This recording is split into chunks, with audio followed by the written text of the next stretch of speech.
သူကလည်းသူ့ပစ္စည်းအရင်ကပြောတာတရစားလို့လေပွဲရတယ်မဟုတ်ပဲနေပြီးတော့ပွဲကာတာနည်းနည်းတော့စဉ်းစားเสียရ ဘာဖြစ်လဲလို့ ကျက်တော်တပိတ်သား6000ဆိုတော့ ပေးရမှာဗောဈေးရလဲဝေးအင်ကြီးလဲဝေးလူတော်ခုမှမြင်ရပါမလို့စဉ်းစားနေတာ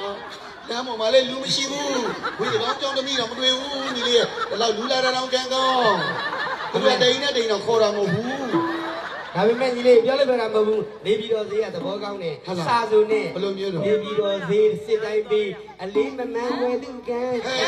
အလေးမှန်လိုက်တဲ့ဈေးမလေးဘဏ္ဍ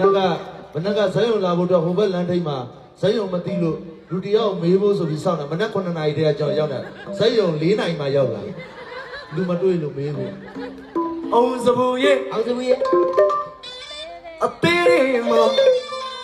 ချစ်မိတာအမှန်တော့အောင်စပူလေးနှလုံးသားလေးမှာဆွေးညီနေတာအမှန်တော့ချစ်စရာမြင်တာဒီသူပေးတာညီလေးပန်းမို့လို့သူအဲ့လိုခွာလာတယောက်နဲ့တော့ရံပြတ်မှာတယောက်နဲ့တက်နေမှာဆိုလို့ညီလေးနောက်ကနေကိုတက်ချက်မကွာလိုက်နေတာညီလေးကိုကြည့်နေတာကိုမဟုတ်ဘူးညီလေးကိုကြီးမျိုးလုံးနဲ့ညီလေးပဲရှိတာသူကလည်းညီလေးကိုကြည့်နေတယ်ဘိုးသူကလေးကွဲပြီးတော့အိုးချစ်စရာယနာဒီကဘာမှာအလားဆုံးထင်တာအသေးတွေကထက်ခါ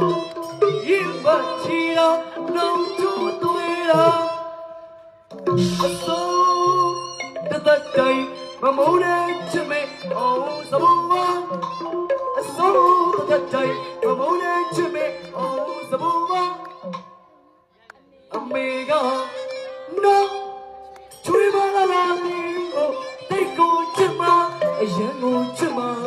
တော်မီအောင်စဘူရချွေးမရွေးတာတိတ်ကိုတော်လို့တာ